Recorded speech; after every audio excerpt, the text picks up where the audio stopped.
Thanks for inviting me into this new edition of Neuromorphic workshop, which Chetan invited me in Telluride this summer, no? Because we coincided there. So it was interesting coincidence, and thanks for inviting me. So this is the outline that I'm going to follow, more or less. First, I'm going to talk about the efficiency of information encoding in the brain.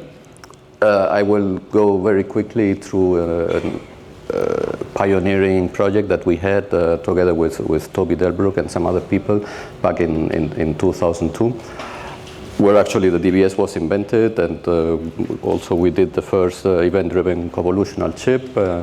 And then I will talk about some new DBS chips that we did in our institute, and the more recent work on electronically foveated DBS chips that are going on right now as we speak. Then I will explain how event-driven convolutions work and give some implementations that we have on ASICs and FPGA. Then I will go through some algorithmic aspects like spike this is learning spike. I don't remember right now, but spike propagation through time, something like that. No, but with minimum spike count on Spinnaker. This is STDP with stochastic binary restriction, because we wanted to implement it on binary memristors. And then I will talk on our recent work that we have been doing over the past years on memristor chips that combine CMOS and memristor technology. And also, like Shantanu mentioned recently in his impressive very low time constant synapses, we did not so low time constant, but neurons. We did neurons, not synapses, but we did neurons with almost 24 hours oscillation cycles, no? Also for very long biomedical oriented applications. No? But we just did the neurons, no? Not the application. So I always start introducing this topic. I guess many of you have seen these initial slides comparing with conventional. So I typically focus on vision sensing and processing and learning. So conventional vision, artificial vision, is based on taking frames and processing frames one after the other, which is very computationally intense. No? But the human brain doesn't work like that. No? Our eyes, they don't take pictures. They just sense. The retina does a lot of pre-processing. They generate spike, which are sent on to the neural cortex and are processed over there very efficiently. And I always like to mention this work from Simon Thorpe, which is now very, very old. No? It's 30 years, no? Almost, no? But still very, very indicative. No? Picture of him. So is the picture. The picture is very outdated, yes. Yeah. So he did this experiment which is it's a psychophysical experiment. No? So actually, if you visit him, he will do the experiment on you. No? So he sits you on front of a laptop and flashes pictures, no? Very quickly, pictures, and he asks you to hit the mouse or some button whenever there is something in the picture that he tells you, no? Like a face, a human, or a vehicle, whatever. No? And then he counts, the system counts the delay between flashing the picture and you hitting the button. No? And basically the conclusion of his work is that everything has to be based on the speed of the neurons that are involved and the delay of the connections and all that. Basically his conclusion is that this very fast recognition is purely feed-forward, and the neurons involved only have time to generate one spike per neuron. No? And this is because he knows the inside of the brain, how this processing works from the retina to the different V1 layer, V2, V4, up to this part here where it takes the decision here whether to hit or not to hit the button, and then goes to the motor cortex and activates the muscles in your fingers. No? And then he knows the delays of sending one spike from one stage to the next, and so on. So at the end he knows, and this is actually what he measures, no? He knows that the delay is in this range, no? In the range of 200 milliseconds, more or less. Actually, he ran the same experiments on monkeys, and monkeys are faster because the brain is smaller. So the connections are smaller, so the delays are slightly less. So the conclusion is that, okay, the information encoding in the brain is very efficient because this very fast, sophisticated recognition can be done with neurons. So the neurons that get involved in this process only have time to generate just one spike. And it is assumed that the spike propagation is the energy consumption basis, no, of any processing. So if you can minimize your spikes, you minimize also your energy, and if you just need one spike per neuron, you also optimize your speed. No? So this is basically the bottom line idea that we try to mimic when we do artificial systems. No? For example, using address event representation, no? Which was proposed in 1991 in Caltech. It is now today widely used, several varieties of it in the Human Brain Project, Spinnaker, Loihi, and many SNS chips. Heidelberg also, they have different types of address event encoding and transmission and so on. There is no need for timestamp, strictly speaking, because time represents itself, except when you want to record. No? When you want to record events, you just timestamp and generate a file which is just a sequence of events, no, with the timestamp. And then when you post-process, you can generate frames, or you can do whatever you wish, or play them slowly or fast, and so on. But if you just need a real-time hardware, you don't need to do any timestamping. You just connect all your pieces, and that's it. No? Everything is data and event-driven, and time represents itself, no, in this framework. And this is actually what the CAVIAR project was about. No? It was about building a system based on pure modules that were pure address event representation subsystems, no? And there was no code in any piece. There was no timestamping, except for the devices that are marked in blue, which are interfacing devices that would do the timestamping and send the information to a computer for recording and visualizing on a computer. So at each stage, here, for example, is the full CAVIAR system. You can see here the different pieces, and this is the block diagram. We had the DBS sensor, which was the first one developed by Toby Delbrook's group. Then the interfaces, then we had these convolution chips that we developed in our lab. Then there was a winner-take-all chip, and then there was also some learning modules. No?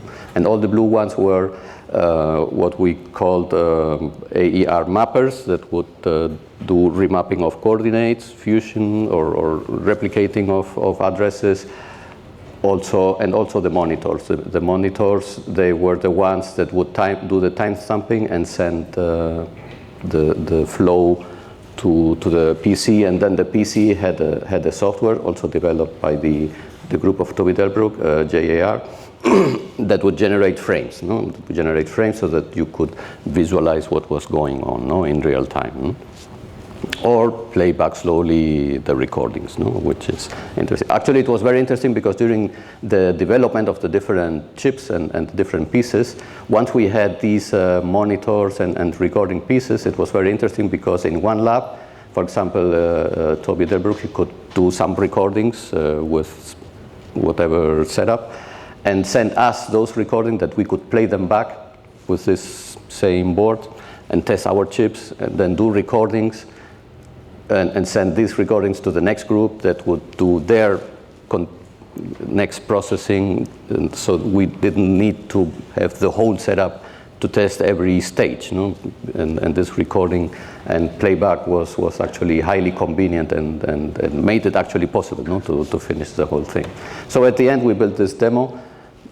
Well, here it is, everything is spread over a big desk. At the end we put it in a nice little, not so little box, no? But it's basically a closed loop that would detect, there was here not a disk, but something that was rotating with a big circle, a smart circle. The convolutions, they were programmed to detect the big circle, and the winner-take-all would this is the output of the convolution chip. It was following the big circle. Then the winner take all would clean out that output, and these coordinates, they were used to center electronically just by subtracting coordinates to center the big circle in the center. No? So we didn't need any mechanical setup to center the big circle. No? It was done electronically with sub-millisecond delay.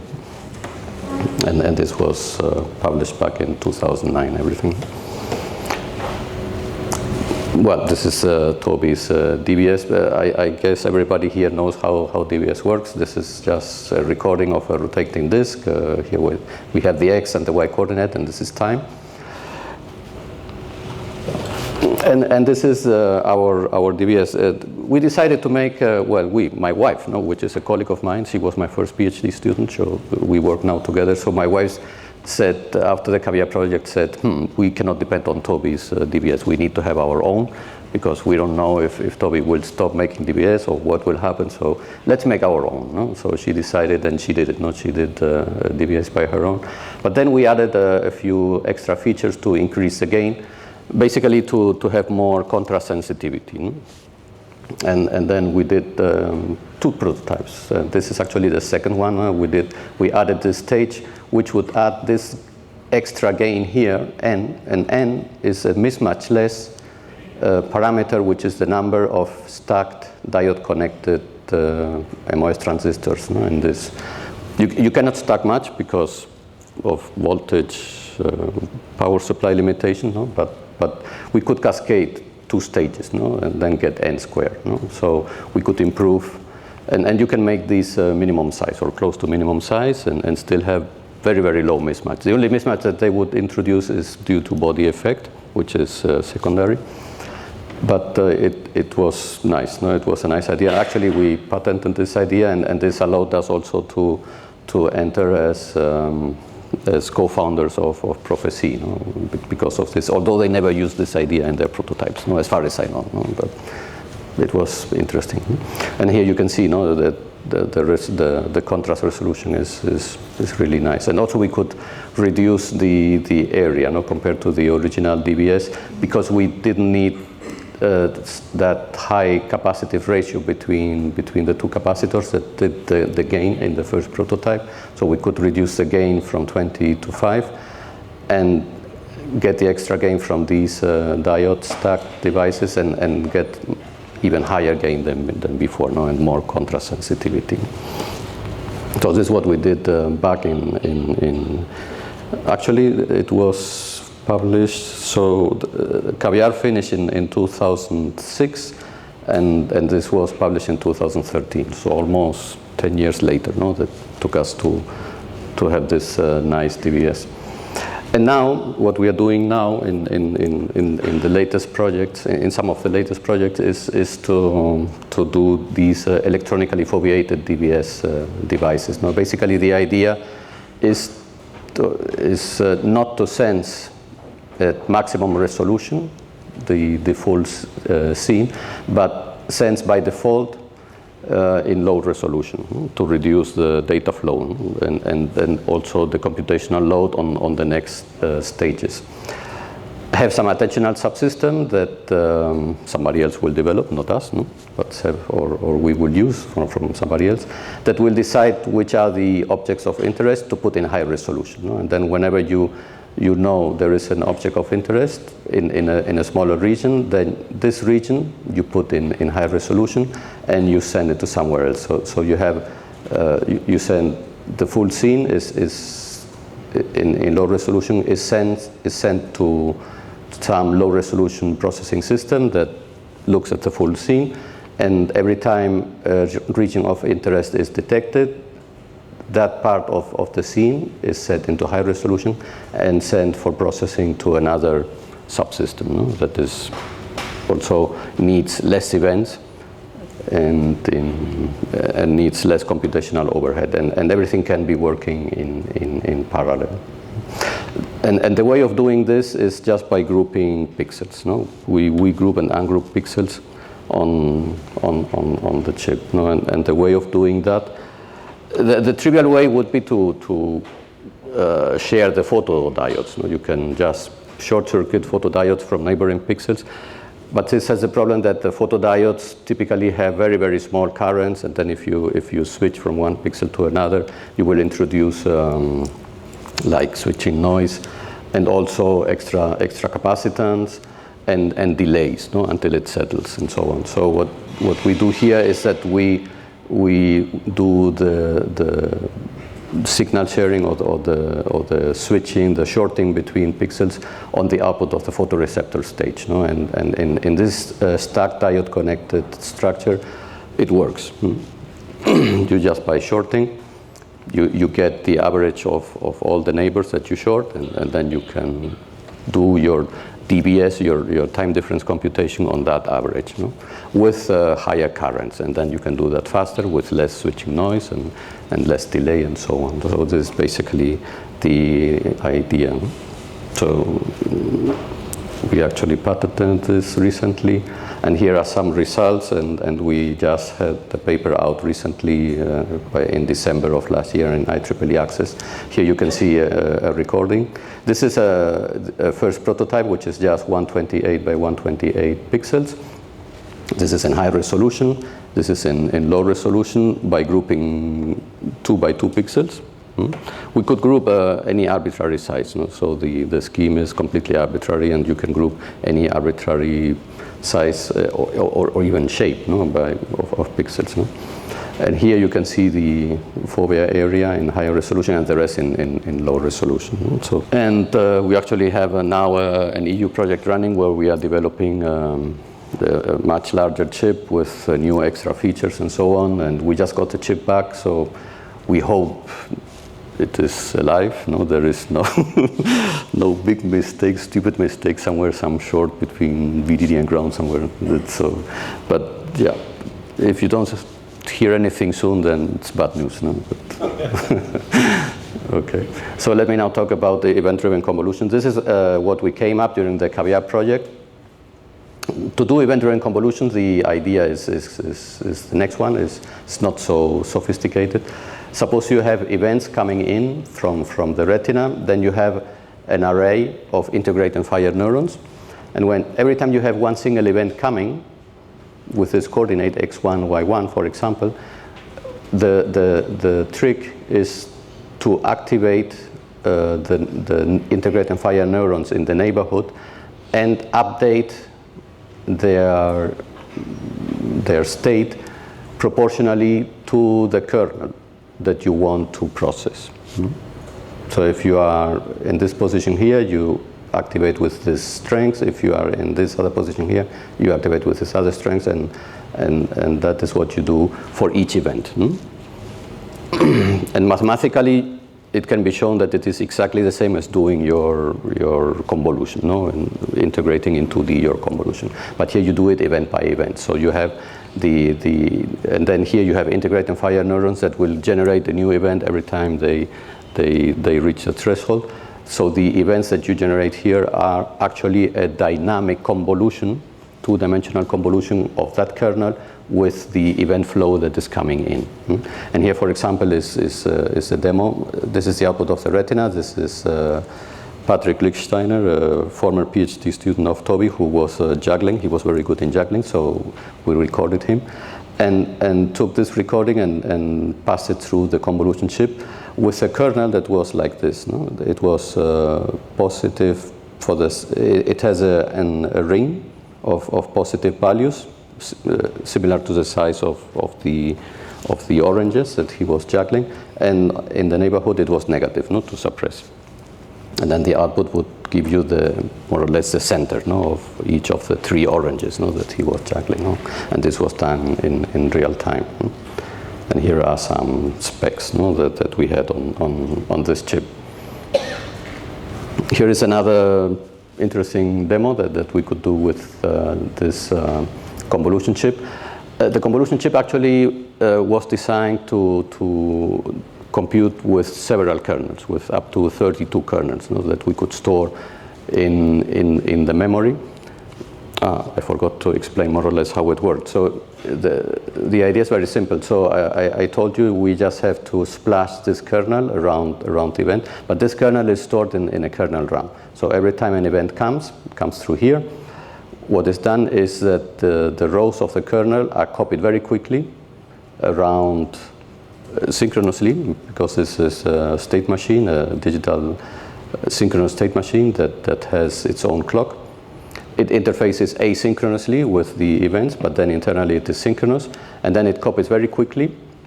The clock was 200 megahertz, I believe. And then it would copy very quickly for each event. It would copy, for example, if it is a 5x5 kernel, it will copy the 5 lines of the kernel very quickly into the integrate and fire neurons, and then give a pulse to do the integration for all neurons, and this event by event. But here we could have, we could store several kernels, not only one. And then depending on, we used an extra bit or set of bits called here k. So normally the event has the coordinate, the xy coordinate, the bit sign, the sign bit, sorry, and then some bits to pick up the kernel. And then this goes here, and the convolution would be updated using the kernel that is set by this k. So what we were doing here, we were playing with two kernels. We were applying one kernel for the output of the DBS, which was a diffusive type of kernel. And then for the feedback, we were using a type of winner-take-all kernel that was using another kernel. So, and this was hardwired, in the hardware. This was, for example, it was just one bit. This was set to 0 and this was set to 1. And then the chip, depending on whether it was 0 or 1, it would pick one of the kernels. So at the end, the result is that here in green, we see the events coming out from the retina, and in red, we see a very reduced number of events following the center of the trajectory, of this trajectory. This is a very high-speed trajectory, a 5 kilohertz spiral on an old phosphor oscilloscope that would do the cycling very quickly, and the DBS was able to capture it. Yes? I think it was not clear to me. So the convolution then puts weights on the neighboring events, or what is the output of that? No, the output is here. So whenever one neuron reaches a threshold, it will just generate its output event. But now we are doing two convolutions in parallel. So it's like doing two convolutions separately and adding them. But we do it simultaneously, event by event, on the same feature map. But the feature map gets events as input. Get what? Gets the input to the feature map is events, or? Is events. But the convolution chip knows where the event is coming from, whether it is coming from the DBS or it's a feedback event.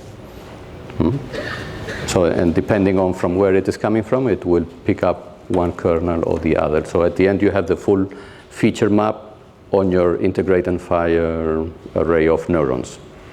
Normally, in a CNN, you compute all the convolutions separately, depending on the origin, and then you combine them.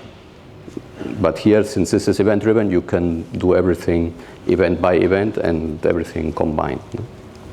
But in fairness, you're only using the kernel once per event. Yes. Not like a CNN where you use the kernel multiple times per pixel. Exactly. So you have to move all that memory for each event. You have to move all that kernel memory. So yes, you pay for that, right? Yes. Yeah, but this was the architecture, no? So every time an event comes in, we copy very quickly with a very high-speed clock. We copy very quickly the lines, and we could process. Of course, depending on the kernel size, we could process 17 mega events per second for one line per kernel, or 1.5 mega events per second for 32 lines per kernel. So it's for normal real-life applications, it's enough. And here we can see in the projection in the Y time plane. you can see the events from the retina and the output events. And there is a slight delay in computing the center of the trajectory of about 10 microseconds to do the convolutions. This is to illustrate a few properties of event-driven convolution. One of them is that everything is almost simultaneous, the input and the output, because we are processing event by event, not frame by frames. So we don't need to wait for one frame to generate the output. So here, for example, we have 40 milliseconds of recording of these two people walking, and in time it would be like this. These same events are sent to a spy convolution chip that generates, during the same 40 milliseconds, generate these events. So they are captured during the same time.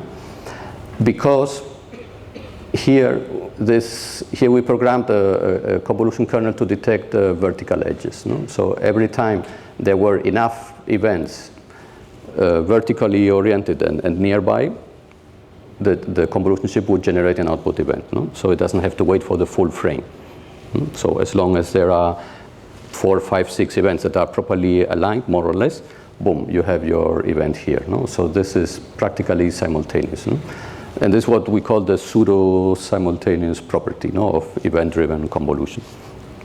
And this is very interesting because you can cascade. In a big CNN system, for example, this is a typical CNN system where you have your sensor, then you have a first array of typically Gabor filters for different scales and different angles. Each one would pick a different kernel. Each one is programmed for a different kernel, not depending on the origin, but each one is programmed for a different kernel. But then for the next stage, each of the feature maps, depending on the origin, from the kernel that is coming from, it would pick a different kernel to do the next stage and so on until you have recognition. And this is why it is interesting to have this multiple kernel processing, so that you can easily assemble big CNNs. And then another interesting property of event-driven convolution is that it automatically filters out noise. You can see this is the input and this is the output. These scattered noise events, they are gone because they don't produce any convolution output. So the randomness is filtered out. Also, when tracking, if you're tracking one object, the fixed pattern noise that you will have is also more or less averaged out because you're moving over your space. You also will need some forgetting rate, which I didn't mention, but the integrated fired neurons were leaky integrated fired neurons. So you have this leakage rate, and you can adjust it depending on the speed of your scene that you are tracking. And this is a pseudo-simultaneity property. Here is another interesting experiment that I like to show, which is browsing this poker card deck, which will browse you can browse it in 1 second, very quickly. Of course, we printed special cards, all in black, to have better contrast. We didn't use commercial ones. And this is a real-time playback. So here frames were built with every 20 milliseconds, we built a frame. The next one is slowed down. The recording is slowed down. Every frame is about 70 microseconds, and then you can see the symbols crossing very slowly the scene. Typically, it takes about 10 milliseconds. When you do that, the browsing, each symbol crosses the screen in about 10 milliseconds. So what we did here was do a cropping, a 32 by 32 pixel cropping of the symbol, and feed it to an event-driven convolutional layer. This was a kind of Linet 3-layer convolutional neural network.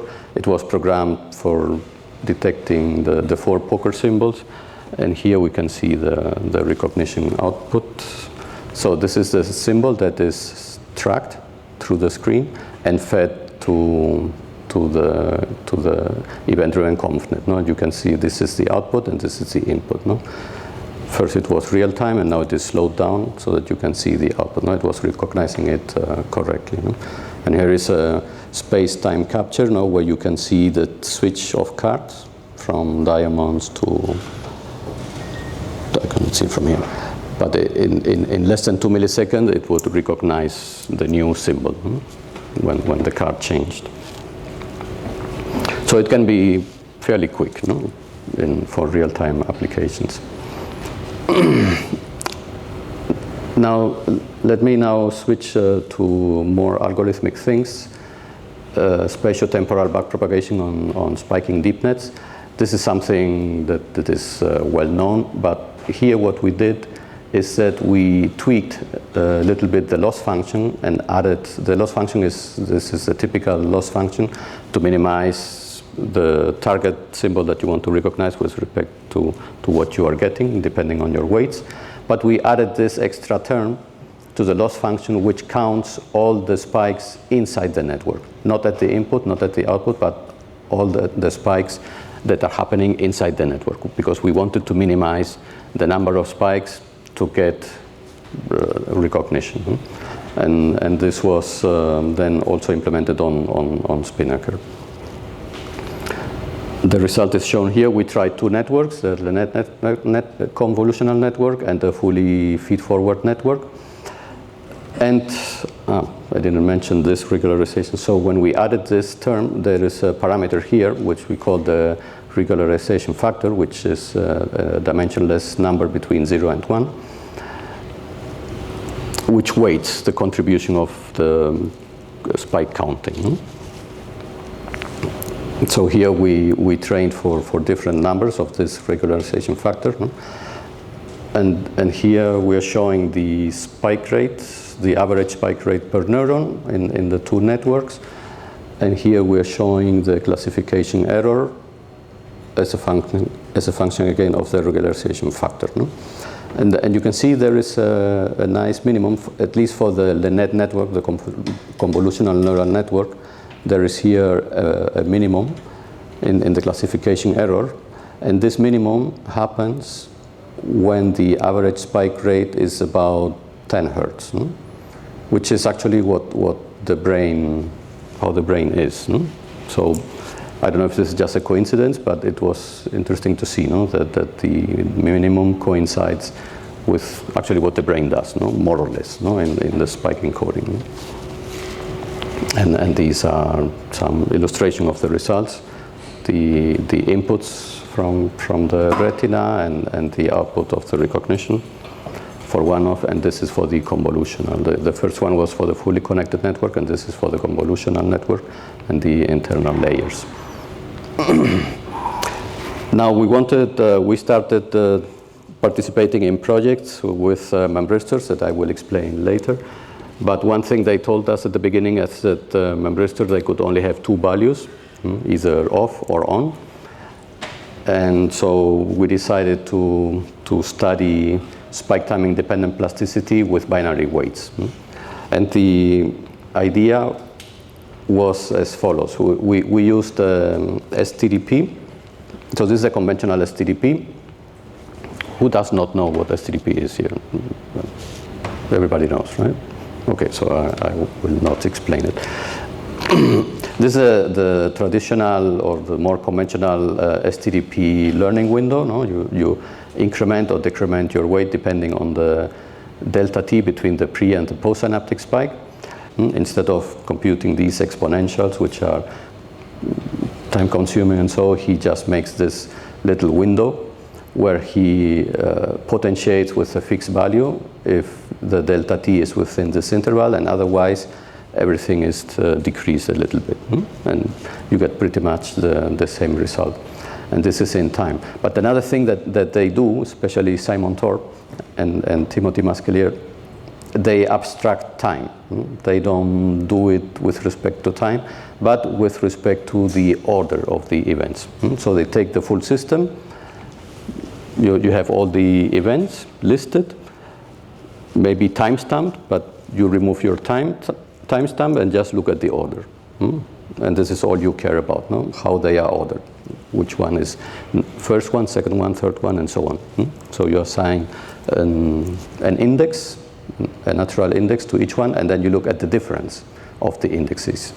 And depending on that, you do your STDP. Yes? How would you have the order of the post spikes without doing the simulation? How do I what? How would you know the order of the post-synaptic spikes? You look at the full system. So you run the full system without learning first and get the spike orders? Because you can get the pre-synaptic spike, but how do you get the post? Yeah, this is what they do in software. So in software, they have everything. They have it in time, but then they remove the timestamp, and then they just look at the order. And this is how they do the training. The training is done offline, not in real time. Yeah, good point. So this is what we did. We assembled the system with the first layer that would do this STDP, binary stochastic STDP. And then we added a second layer, which was a very simple classifier, some Hebbian-based classifier. Because if you use a very sophisticated classifier, it doesn't matter what you do here. The classifier will do the job. So we wanted to do a very simple classifier, and then here test training with STDP versus random weights, and see if the overall recognition was improved thanks to the binary stochastic STDP or not. And this is the learning function that we used was this simplified one, order-based, but now, since weights are binary, we use a probability, not directly a change of weight, but we use a probability to switch fully the weight from 0 to 1, or vice versa. Were the weights initialized random, positive Yes. or negative or something? The weights. Randomly binary, positive, negative? They're binary weights. No, I think they had to be initialized, or at least a majority, to high values, so that the system does something at the beginning. Wait a minute, the weights are binary though, right? Yes. So how can they be high or low? You set them on and off. Okay, either on or off. Okay, most Yeah. of them on. Set Yeah. most of them on. That's Yeah. Well, now that you mentioned, no, we did randomize the initial weights, because we also use homeostasis. So the number of ones connecting to one destination neuron has to be fixed. So this we did randomly. Yes. So it was random, but using this constraint. And then we also were moving the thresholds. We also had adaptive thresholds that were moving up and down, and lateral inhibition in the layers and so on. And then this is the result that we got. Here we are comparing random. We actually did also not only the 1-bit version, but also an 8-bit version. We did this on an FPGA digitally, pure. Everything was just algorithmic, but on an FPGA. And we did a version with 8-bit weights, with 8-bit adders, 8-bit accumulators, 8-bit hardware, basically, and another version with the stochastic weights. These were using conventional STDP with small increments and decrements, and this was doing purely stochastic. For each one of them, for example, the blue one is 1-bit STDP, and the red one is 1-bit with random weights for the first layer. And you can see here, this is the classification accuracy. You can see that the random weights did not perform very well, but the STDP was doing okay at this point. At this point, which corresponds to 256 neurons. Actually, with 128 neurons, it was already close to the top performance. While for the 8-bit neurons, 8-bit hardware, it was here. It also needed, surprisingly, the same number of neurons, but using more sophisticated resources. Actually, these lines between this scale up here and the 1-bit scale down here, this line corresponds, each vertical line corresponds to using more or less the same resources in the FPGA. So using 16 8-bit neurons in the FPGA is more or less similar to using 128 1-bit hardware in the FPGA. So this vertical alignment corresponds more or less to the same usage of resources in the FPGA. And you can see that for getting the same performance, we need almost an order of magnitude less resources and getting the same results. And even more, here we are showing the number of spikes that you need in the inside of the network. And you can see that for the 1-bit STTP hardware, the number of spikes that you need inside the network is minimum. And this is a log scale here.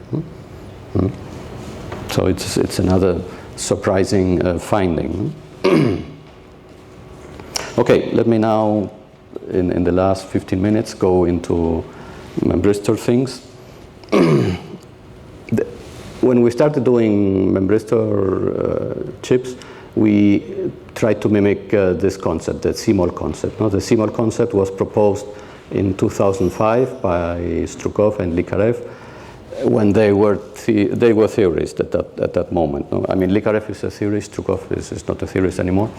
But Likarev is a theorist. He was speculating with molecular electronic devices and how to combine them with CMOS, and he came up with this CMOL concept, no, where you have a substrate with CMOS devices, and so in each square, in each cell, you have an input neuron and an output neuron. The green is the input neuron, the red is the output neuron, and in each square you have one input for the output neuron and one output of the input neuron.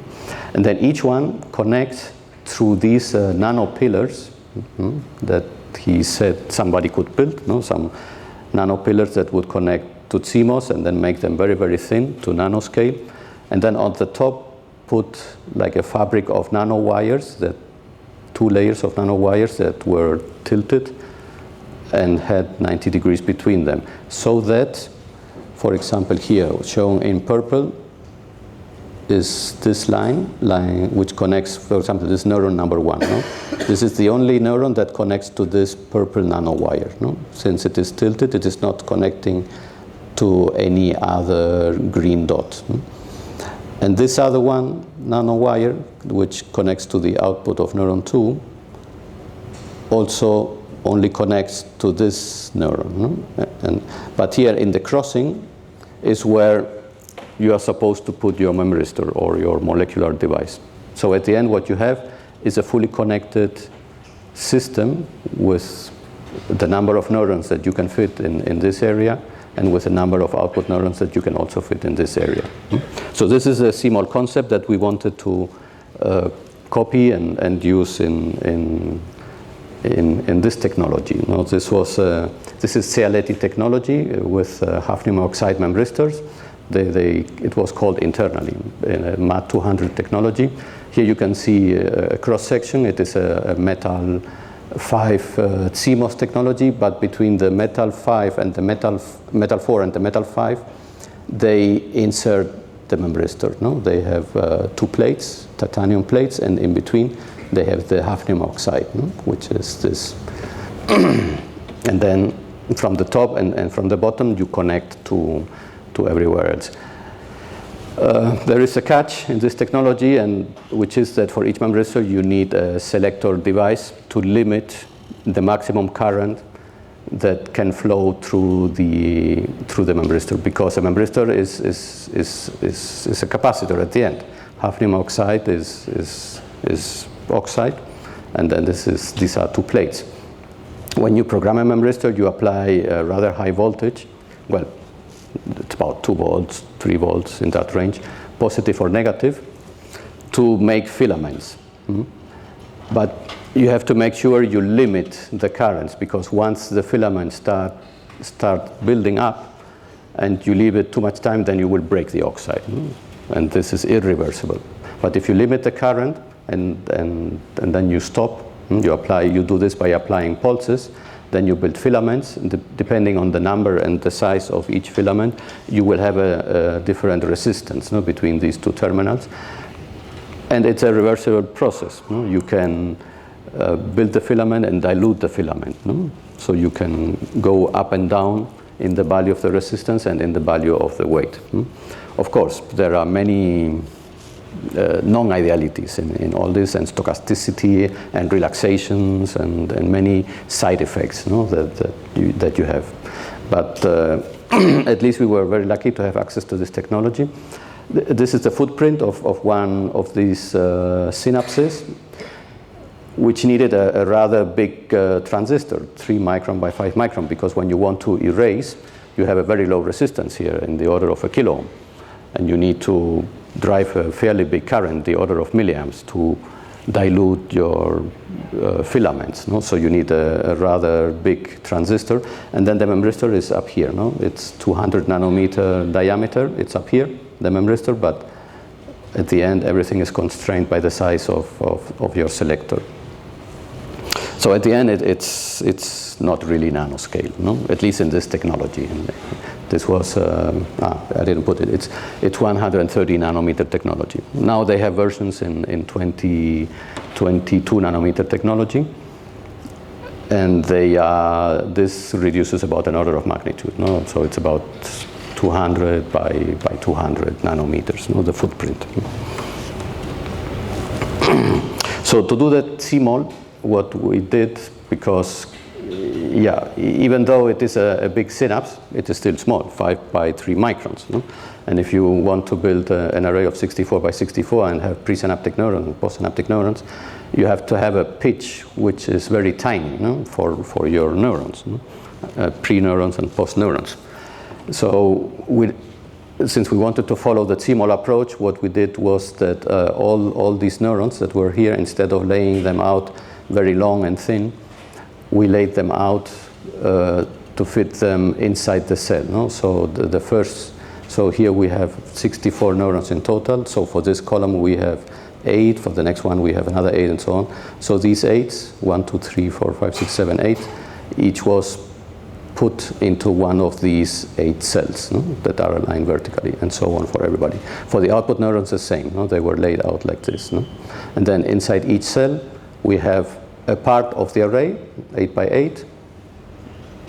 Here is of the synapses, then here also 8 by 8, and so on. So at the end, you have the same, the schematic would be the same, but the layout is different, and it becomes more compact because the layout of the neurons, you can make them now more efficient, no? Because they don't have to be thin and long. No? So this is then what we called actually pseudo-CMOL, no? Because you don't have the memristors on top of the CMOS, you have them sharing the CMOS space. No? And this is what the layout of the cell looked like. No? So each cell was like 50 by 50 microns. This was the 8 by 8 subarray, the presynaptic neuron and the postsynaptic neuron. We had in it capacitors and everything. And this is schematic representation of the full 64 by 64 neuron layout, which is laid out in an array of 8 by 8 cells. And each cell looks like this, which is a representation, a schematic representation of this cell here. And this pitch that limited by your wiring in the end, or by the transistor? At the end, yeah, the size of the neuron. Well, at the end it was half and half, right, more or less. Yeah, it looks like pretty So the area of the synapses is slightly less than the area of the two neurons. But here we only have for each cell would cover 8 by 8 synapses. If now this could be made really tiny, we could reduce slightly the area of one cell, not much, but we could reduce the area of one cell, but we could have many more synapses on top. Not 8 by 8, but maybe, I don't know, 20 by 20 or 100 by 100. So this would be the difference. And this was the chip. We got this. This is a 5 millimeter square chip. This is the 8 by 8 array of cells. This is actually a subring that we have in here. We have a subring with this. So this is the chip. The rest are other test structures for other things that we added into this area that we got for free from Cealetti. But this is the design. This was the experimental setup. And this is how it works. So we have 64 presynaptic neurons, the 64 by 64 rate matrix of 1T, 1R synapses. This is called 1T because we have one transistor, 1R because of the memristors, postsynaptic neurons. And the stimulus was given from the columns. We provide columns stimulus like this, going down, stepwise down, so that you feed the current through, and then you can do inference. And each postsynaptic neuron, depending on the current that would come in, it would compare it to a reference, and depending on the reference, you charge you charge up or discharge this membrane capacitance. This is another thing that many people don't mention when they do CMOS memristor systems, is that the currents that you have on the memristor sides are typically large. They are microamps. But the currents that you need for your tiny neurons, you need them in the range of nanoamps to charge slowly up your capacitors. So you either scale down these currents somehow, or you do what we did here, which was like a digital comparison between the current. So we stimulate one column, a current of one memristor comes through this line, which goes to a current comparator, and depending on whether it was above or below, we would inject a charge packet into the... Binarize it? It's binarized, yeah, because the synapses were binary anyway. But this even removes the mismatch of the synapses, as long as they are above and below a given threshold. So what's the resistance value of the synapse? Because you already have, sorry. It is shown here. So this is what we measured. So in red is the on, and in blue is the off value. One are conductances, and these are resistances. Measured resistance in ohm. So it was 10 kilo ohm, more or less, when in the range between 1 to 10 kilo ohm when it was on, and 100 kilo ohm to 1 mega ohm when it was off. And this is in conductance, the same. So it's 100 of microamperes when it's on. The on current is 100 microamperes. Okay, so I'm curious, because one of the disadvantages of some of the memristors is the current when you have 10 kilo, when you have 1 kilo ohm. I mean, when we do inference, we apply 100 millivolt voltage. 100. Well, actually, we do 300 millivolt because we have to take care because of the offset of the postsynaptic neuron. Because they are tiny, so they have big offset. So we had to apply 300 millivolt pulses. But even with 300 millivolt pulses, with 1 kilo ohm, you get many microamps. But then for the integrated and fire neurons, you need nanoamps for making your charge packets. So you throw the charge away or you reuse it? No, I did this comparison thing. I did this comparison, and depending on the comparison, I added a charge packet that was already tiny. And these are some experimental results on the system. So we built this network and did the statistics, and this was published at the end of 2022. So because I'm running out of time now, we have another more sophisticated similar chip that is using 16 of these same cores. So we have the same core, 64 by 64, but these cores, we can rearrange them as we want. We can make multiple rows of them, or multiple columns, or separate units, and so on. And we have 64,000 memristors in this prototype, and this one is being tested right now. And now, in the last minutes, I wanted to explain something that we did recently. Based on thin film transistors to get a very large time constant, not as large as Shantanu presented before, but we got time constants close to 24 hours for making neurons, firing neurons, because we wanted to have time constants. We were thinking in biomedical applications, where the idea is to detect anomaly over minutes or many hours. So in that case, you need to have neurons that have an integration time in that range, which means the leak in the neurons has to allow you to have oscillations in the neuron of many, many hours. And for that, we tested, I mean, we had access to this technology, TFT-IXO, TFT-FET, indium gallium zinc oxide thin film transistors. They are available through Europractice, through a foundry called Pragmatic. They are not expensive at all. I mean, for about 30K, you get a full wafer. Wafers are small, but you can have in the order of 50 chips in there. And everything is plastic technology. Here you can see one TFT, and these are the measured curve, measured with probes. But here we wanted to know the minimum leakage that these devices have, because theoretically we know that the leakage was pretty small.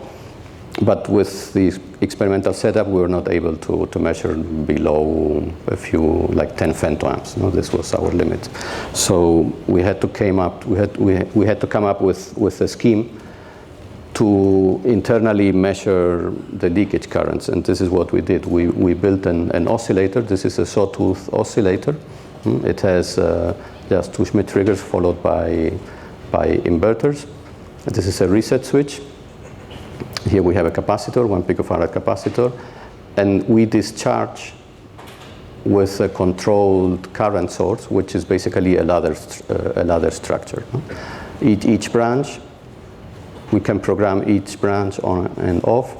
It is not a binary branch like in a typical DAC, but each branch divides by 10 the current of the previous branch. So it's like a logarithmic ladder. So we could test actually we could test, here you can see the result, and we could test many orders of magnitude, I think 9 orders of magnitude of oscillation frequency. And here is a screenshot capture of the oscilloscope for the minimum that we could measure. So this is 1 period of the sawtooth oscillator, and it was 60K seconds, which is 18 hours, almost 19 hours. It was a pain to measure, because you have to wait long time, but yeah, this is the slowest that we could measure. So this means that here at the end of the cycle, the current that was discharging this capacitor was in the order of attoamps. Here we can see the current. This is the discharge current. So in this part here, it was 8 point something attoamps, which is about 6 electrons per second. That's pretty cool. But that's because you don't have any substrate leakage, right? There's no substrate. That's a current divider, right? That's the Bolt-Gielan current divider? Yeah, this is a ladder. Bolt-Gielan current divider, right? Bolt and Gielan current yes, divider. Exactly. Yeah, but you don't have the usual substrate leakage, right? There is no substrate, yeah. Everything is plastic. And you don't have any gate leakage either. Gates are too thick. There is some leakage, because at the end, this is the minimum that we got. We built here a lot of branches. I think we built, I don't know, 24 branches. And by branch 13, we didn't see any difference anymore. So at the end, it was the leakage. Of course, here we had many switches. We had 24 switches that were all in parallel. And probably each was introducing its own leakage. So there is some leakage somewhere, either through the gate or... Was oscillator 1 a different design, or is it mismatched that it's so different? Blue line. Who knows? But it was the same design. It was the same design, but different prototypes, yeah. So maybe it's corner, probably it's corner.